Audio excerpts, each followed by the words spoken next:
l'histoire. Hein. Ah oui. Ouais. Vanessa, tenez. Bravo. Si je vous dis la Galerie des Glaces du Château de Versailles, l'Opéra Garnier de Monte-Carlo, le Palais Farnèse en Italie, notre ambassade de France, ils ont tous de sublimes lustres qui nous contemplent du haut de leur siècle d'histoire. Ces luminaires prestigieux sont restaurés par un passionné que vous avez eu la chance de rencontrer, Isabelle. Suivez-moi. Eh bien oui, Stéphane, parce que c'est vrai qu'en France, on a un magnifique patrimoine, mais ce patrimoine, il faut l'entretenir souvent et le restaurer parfois. Et j'ai rencontré effectivement Régis Mathieu. Régis Mathieu, c'est un passionné. Depuis qu'il est tout petit, il se passionne pour les lustres. Ses parents étaient bronziers, il courait dans la manufacture, enfin dans l'atelier. Et même quand ses parents ont fermé l'atelier, il s'est dit, moi, j'y crois, au retour du lustre. Parce que souvenez-vous, quand même, dans les années 80, c'était pas très à la mode. On voulait toutes des boules en papier, des choses très contemporaines, pas des lustres à pampilles. Et lui, il y a cru, il a eu raison. Alors je vous emmène, ça se passe dans le Vaucluse, à 3 km d'Apt, dans le petit village de Gargas, où il faisait très beau il y a quelques jours. Ah, alors, on a hâte de voir Isabelle.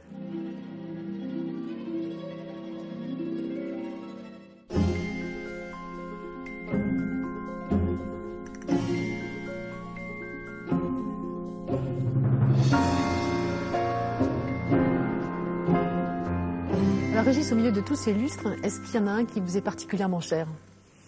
Alors, celui-là, ça tombe bien, on est juste en dessous. Donc c'est un lustre 18e, et on peut dire que c'est le papa des lustres. C'est-à-dire que le lustre à plaquettes, le lustre cage français, a été copié partout et dans tous les siècles. Et celui-là est original et pas restauré, et j'y tiens particulièrement. Régis, le lustre, les lustres, c'est toute votre vie? Je crois qu'on peut dire que je suis né dans l'atelier où je suis tombé dedans quand j'étais petit. Mon père ayant un atelier de lustrerie qu'il a créé en 1948. Petit, je passais beaucoup de dimanches dans l'atelier, j'ai beaucoup vu de lustres. Et puis, vous savez, quand on est dans une famille de lustriers, quand on rentre quelque part, on regarde de suite en l'air. C'est un réflexe, c'est habituel. Donc, on regarde les lustres. C'est fascinant, hein? Combien de lustres restaurez-vous ici chaque année? Alors, ils passent dans les ateliers 300 à 500 pièces. Ça a l'air un peu extraordinaire comme ça. Énorme. Mais ça peut être les lustres de la Galerie des Glaces, ou alors plus spectaculaire, le lustre de l'Opéra de Monaco, qui avait 500 lumières, qui faisait 5 tonnes, sur lequel on a passé 2 ans. Vous voyez une véritable passion au patrimoine, non? J'ai surtout la chance d'accéder au patrimoine, parce que quand on restaure les lustres du château de Versailles, du Petit Trianon, du Palais Garnier, vous vivez avec les monuments. J'y passe énormément de temps quand les monuments sont fermés, et souvent quand les monuments sont éteints, puisqu'on parle de lumière. Donc, seul à Versailles ou seul à l'Opéra Garnier, vous avez l'impression de travailler directement pour Louis XIV ou pour Charles Garnier. C'est assez extraordinaire. On ne peut pas ne pas être passionné.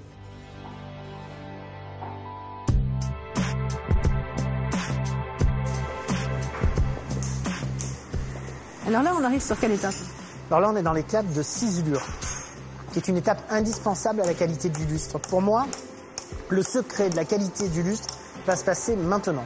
À chaque fois, ça demande un geste différent, un outil différent, une mise en condition pour faire un animal, pour faire un visage, pour faire une feuille d'acanthe. Est-ce que quand vous produisez un lustre 17e ou 18e, est-ce que vous respectez les méthodes d'époque? Pour le même résultat, on a besoin de la même méthode et on est très très précis là-dedans, de la fonderie à la ciselure à la dorure.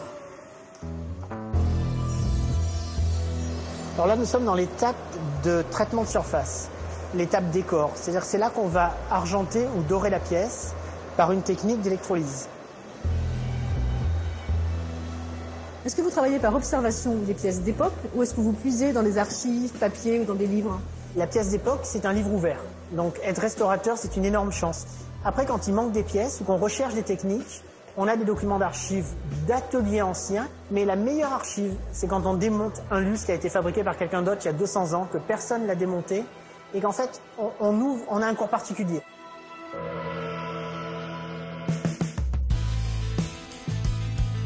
Alors là, c'est le brunissage. C'est une étape qui est assez délicate dans le sens où on doit polir la pièce et certaines parties doivent briller tout en n'enlevant pas de métal. Donc avec ces pierres, on va écraser l'or, le rayer, ce qui va le faire scintiller. Il faut se souvenir que ces objets sont éclairés par des bougies, donc la lumière bouge autour. Et comme ça, l'objet prend de la vie. À quelle pièce avez-vous en ce moment en restauration? Faites-nous un peu rêver. Où beaucoup de pièces se côtoient et se croisent. En ce moment, sont dans l'atelier quelques lanternes des jardins du Palais Royal. de jolis lustres en cristal du château de Chantilly, grands lustres en cristal.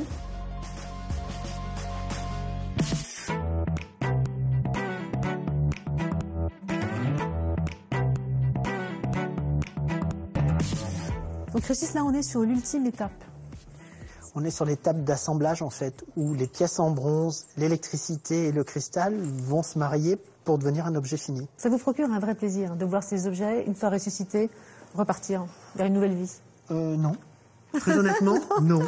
Ça me fait de la peine. On parce la que... question. Non, parce que quand ils sont là, ils sont un peu à nous, ce sont nos bébés. Et je vous assure qu'on s'habitue. Vous ne voulez pas les laisser repartir. Voilà. On a vécu 6-8 mois avec les lustres de l'Opéra Comique, on a vécu 1 an avec les lustres de l'Opéra Garnier, on a vécu des mois avec des lustres des grands monuments qui nous éclairent, comme on a pu voir tout à l'heure dans la montée d'escalier le lustre du château de Chantilly.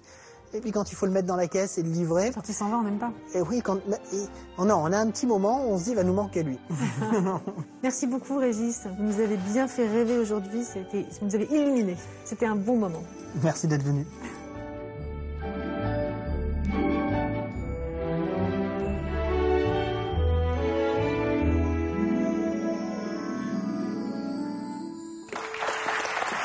C'est magnifique, Isabelle.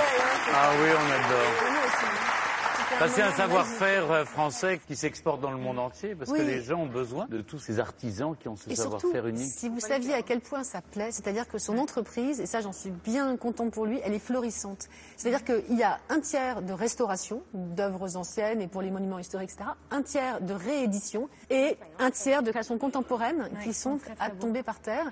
Et il utilise pour ses créations contemporaines du quartz, qui, il faut le savoir, en fait, le quartz, c'était à l'origine ce qui habillait les lustres 17e et 18e avant l'invention du cristal. Est-ce que ça vous plaît, Nawel? Oui, j'aime beaucoup. Ça fait un peu rêver quand même. Oui, mais ma mère, elle nous demandait de le nettoyer, je ne dis pas à la galère. Tout le monde pense un peu à ça. Elle en avait un magnifique, mais... Pour que ce soit beau, il faut que ce soit scintillant. Il faut que ça brille, que ça soit scintillant, etc. Mais c'est que depuis que ça a été inventé, il y a toujours eu des systèmes de poulies qui permettent de les descendre. Exactement. Parce qu'à l'époque, il ne faut pas oublier non plus qu'il y avait des bougies. Et donc il fallait changer tous les jours changer les bougies, bien sûr. Alors d'ailleurs, il est tellement amoureux de ces lustres qu'il a voulu recréer la lumière des bougies. Et il a breveté une ampoule qui donne une petite lumière. Ah, c'est les fameuses, on en voit comme ça, qui bougent. Oui. C'est lui qui les a faites. Exactement. C'est Régis il a Mathieu. déposé le brevet. Et là, encore une anecdote qui va vous faire rire, surtout Benoît. C'est que pour reproduire les bougies, elles ne sont pas en cire, elles sont en silicone. Et elles sont fabriquées dans la plus grande usine mondiale de silicone qui fabrique essentiellement des prothèses mammaires. Et des fesses, Et ça se donc, trouve en France aussi. oui, C'est à tout est fait en France, tout. Ils sont fabriqués en France, ils sont restaurés en France. Vous imaginez s'ils se trompent entre les bougies, les prothèses mammaires. Le bazar. On va se retrouver avec des bougies à la place des seins. Pour information, à Apt, effectivement, on fabrique ça et toutes les lumières qu'il y a eu sur les Champs-Élysées pour Noël viennent aussi d'une entreprise d'Apt. Exactement. Oui, alors allez-y, parce que vous allez retrouver aussi, c'est lui qui restaure les lanternes du Palais Royal. D'accord. Donc on y va tous, on est d'accord. D'abord, il nous invite tous. Ça vaut vraiment le déplacement. Moi, je n'avais pas été depuis des années, mais Gargas et Apt, allez-y, même en hiver. Merci Isabelle, vous nous avez fait rêver, vous avez donné envie d'aller chez Régis Mathieu. Merci beaucoup. On trouvera ses coordonnées, évidemment, sur france2.fr/ccbb. Alors...